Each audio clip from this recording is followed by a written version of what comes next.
Qatar வெளியுறவு அமைச்சகம் தாக்குதல்கள், பாதுகாப்பு நடவடிக்கைகள் மற்றும் சந்தர்ப்ப பேச்சுவார்த்தைகள். டாக்டர் முகமது பின் அப்துல்லாஹிஸ் பின் சாலெஹ் அல் குலாய்ஃபி பேட்டி அல் ஜசீரா.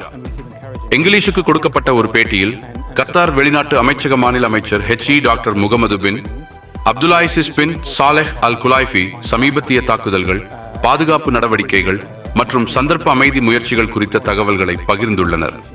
அவரின் குறிப்புகளின் அடிப்படையில் கடந்த சில நாட்களாக சிவிலியன் அமைப்புகள் மற்றும் முக்கிய பொருளாதார விமான எரிசக்தி நிறுவனங்களை இலக்காக கொண்டு நடத்தப்பட்ட தாக்குதல்கள் ஐக்கிய நாடுகள் சார்ட்டரில் உள்ள சர்வதேச சட்ட விதிகளுக்கு மாறாக செயல்பட்டவை என்று அவர் தெரிவித்துள்ளார். இந்த தாக்குதல்கள் ஈரான் வழியாக வந்தவை என குறிப்பிட்டுள்ளார்.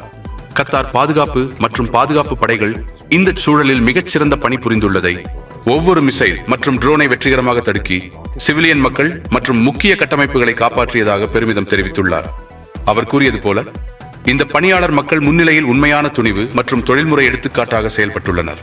அமெரிக்காவின் இச்சரிவு நிர்வகிப்பில் பாத்திரம் பற்றி கேட்டபோது, கத்தார் அமெரிக்க அரசுடன் தொடர்புகளை எப்போதும் திறந்து வைக்குமாறு கூறி, அமைதி வழியாக உரையாடல் மற்றும் பேச்சுவார்த்தைகளை ஊக்குவிப்பதில் தொடர்ந்தும் ஆதரவளிப்பதாக தெரிவித்தார்.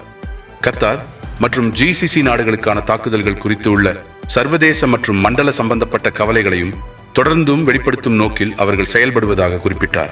அவருடைய விளக்கப்படி, கத்தார் எப்போதும் அண்டை நாடுகளை தாக்காது. இது நம் கொள்கை.